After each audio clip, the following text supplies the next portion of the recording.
Deuda y nos vamos entonces con la invitada a hablar de temas muy importantes de nuestra niñez. Bienvenida, doctora, a Collage. ¿Cómo está? Muy bien, Inés, encantada de estar en el programa y también traerte el saludo de 22 instituciones que conformamos el colectivo por los derechos de la niñez y adolescencia, que para nosotros es sumamente importante visibilizar la situación de violencia que hoy en el país viven los niños y que es poco conocida, ¿no? Doctora, y la cifra es lamentable, tenemos que empezar hablando de esto. Estamos hablando que más de 7 millones de niños son víctimas de violencia, es decir, 7 de cada 10 niños han sufrido algún tipo de violencia. Esto es, en realidad, espeluznante, es abrumador la cifra, doctora. Háblenos en realidad un poquito de esto, porque ¿cómo hacemos para nosotros involucrarnos en prevenir esta violencia, en tacharla un poco? Porque la verdad es que me quedo sin palabras de ver esta cifra tan abrumadora, doctora. Exactamente, ¿no?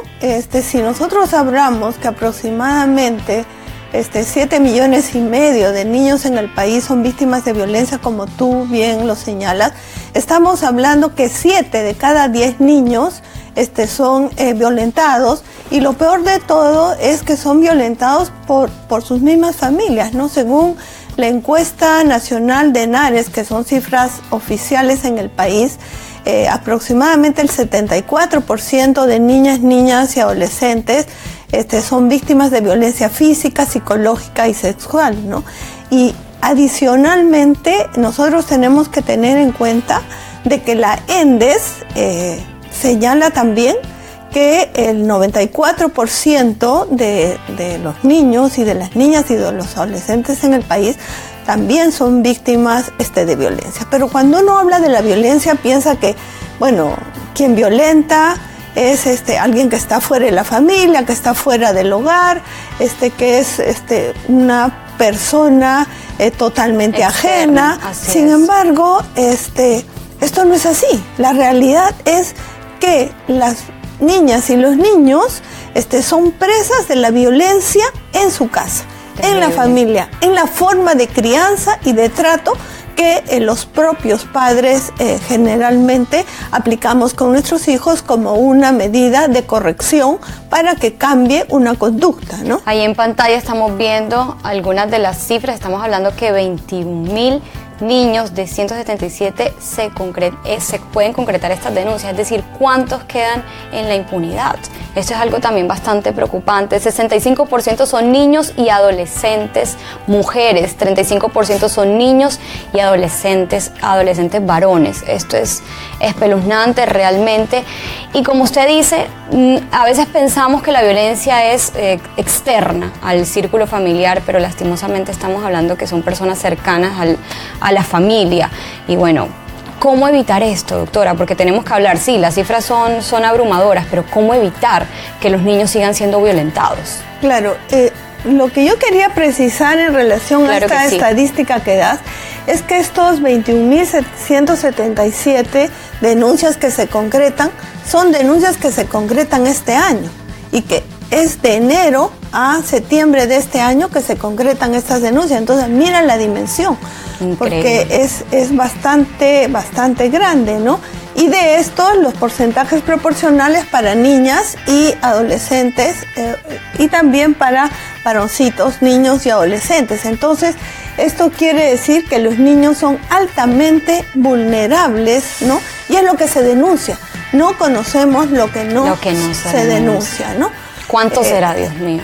Claro, es por eso que en las primeras estadísticas que tú presentas, lo importante es visibilizar cómo, tú bien lo señalabas, estamos hablando de una población del país de 10.570.000 niños, niñas y adolescentes, y tú nos decías claramente que de ellos son 7.500.000 que han sufrido un nivel de agresión por parte de sus familiares o de la gente más cercana o allegados. Mire, acá también tenemos otro cuadro que estamos viendo en este momento en pantalla, que no solamente, a veces cuando escuchamos violencia, pensamos que solamente es violencia física, pero hay otro tipo de violencias. Acá las vemos en nuestro cuadro: violencia psicológica, violencia sexual, y también, bueno, la violencia económica que bueno, siempre ha estado presente, que ahora, hasta ahora es que se viene hablando de eso. Exactamente, mira, cuando hablamos de la violencia, muchas veces gritamos, insultamos a nuestros niños y niñas, ¿no? Porque estamos con mucha tensión, con mucha presión y definitivamente reaccionamos inmediatamente y insultamos, le decimos a nuestro hijo no sirves para nada, eres un flojo, qué es lo que está pasando contigo, tú no mereces ser mi hijo, y entonces lo único que hacemos es bajarle la autoestima, hacer un niño inseguro, hacer un niño inseguro, hacer un niño que no se valore, hacer un niño que realmente se retraiga muchísimo, ¿no? Y entonces así es, doctora, pero lo que le quiero preguntar, ¿cómo prevenirlo? ¿Cómo no irnos a los extremos? Porque lastimosamente también estamos cayendo en un tema de ser permisivos, ya porque no lo quiero herir, porque no lo quiero violentar, entonces ya no le digo nada, dejo que haga lo que quiera, y hay otros padres que también se van al otro extremo, de ser demasiado disciplinados, demasiado rígidos, y ya entran a violentarlos. ¿Cómo prevenirlo? ¿Cómo llegar a un balance? Claro, lo que está demostrado según investigaciones y las estadísticas también nos lo señalan, es que el golpe, el insulto, toda forma de violencia no es una forma adecuada de corregir a un niño. Si yo quiero modificar la conducta de mi niño, en primer lugar tengo que controlarme yo como padre, ¿no? Tengo que aprender, porque lamentablemente a nosotros no nos enseñaron formas de cómo tratar y educar a nuestros niños, ¿no? Y entonces ahí tenemos que levantar que un tema importantísimo para evitar este tipo de situaciones es la prevención. Y para prevenir hay que educar, y hay que educar y formar a los padres, ¿no? En ese sentido, a mí me parece súper importante que los padres, antes de reaccionar, contemos hasta 3 y propongamos un mecanismo de diálogo, comunicación asertiva, de fijarnos y pensar en qué es lo que está pasando con nuestros niños, ¿no? El observar, el estar atento, el mirar siempre a nuestros niños en sus reacciones, en sus emociones, en las formas de comunicarse, en el rendimiento en el colegio, en los amigos, es parte de el trabajo de padre. Así es parte de cómo nos acercamos y hacerles sentir a nuestros niños que estamos realmente preocupados por qué es lo que les pasa, cómo se sienten, preguntar. Así es. ¿Qué piensa el niño? Porque muchas veces imponemos y decidimos por ellos y no nos damos cuenta que ellos son sujetos de derecho y que son capaces de pensar, de actuar, de interrelacionarse con otros, y eso es lo que los padres debemos aprender. No hay nada mejor que, bueno, tener como hijos a nuestros padres como mejores amigos. ¿Quién te va a dar un mejor consejo que tu mamá, que tu papá? ¿Quién te ama más que ellos, no? Entonces es algo que también tenemos que tener en cuenta.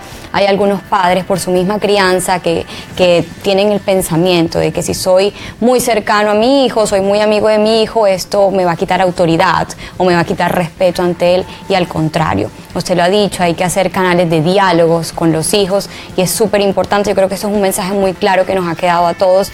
Doctora, otra cosa, ¿cómo hacemos para ayudar a la sociedad? ¿Cómo hacemos para ayudar a nuestros niños? ¿Hay formas de involucrarnos de pronto en entidades para poder hacer algo por nuestros niños? Mira, yo creo que por las dimensiones y de las cifras que nosotros hemos visto, esto no es un problema individual de cada familia, ¿no? Y ya se convierte en un problema social que debe ser atendido por el Estado. Y una de las formas que nosotros estamos planteando es que se invierta más en niñez. Tenemos el programa presupuestal estratégico para atender los casos de violencia familiar, que es el 0080, pero este programa tiene solo 144 millones de soles asignados. Y de estos 144 millones, aproximadamente el 80% está dedicado a atender el problema, es decir, atender estos casos que las estadísticas bien lo han señalado, de familias que han acudido por situaciones de violencia. Pero lo que nosotros estamos planteando desde las organizaciones del colectivo del Vota por la Niñez es incrementar el presupuesto para hacer trabajo de prevención, para educar a los padres, para trabajar en la escuela, para formar y consolidar la formación de los maestros, de los educadores, de los cuidadores de los niños, porque este es un problema ya que escapa a la dimensión. La mayor parte de este presupuesto, nosotros hemos visto que se invierte mucho en atender los problemas, pero también necesitamos mejorar la calidad de la atención en los servicios, ¿no? Porque cuando un niño acude a la policía, cuando un niño acude al centro de salud, cuando un niño acude a una defensoría municipal, el niño no es bien recibido, no es bien atendido, o muchas veces le dicen, aquí no te puedo atender. Es importante conocer todo eso, doctora, se nos acaba el tiempo, hay muchísimo que hablar sobre nuestra niñez, pero creo que los mensajes están claros, hay unos derechos que tenemos que hacer valer, y también los padres o las personas cercanas a niños tenemos que tener conciencia y saber tratarlos. El amor siempre va a ser la mejor solución, y corregir también con amor. Doctora, nosotros aquí siempre dejamos los mensajes de todos nuestros invitados, entonces yo le pido que con un mensaje final nos despida, ahí deje su nombre y un mensaje para todas las personas que nos ven,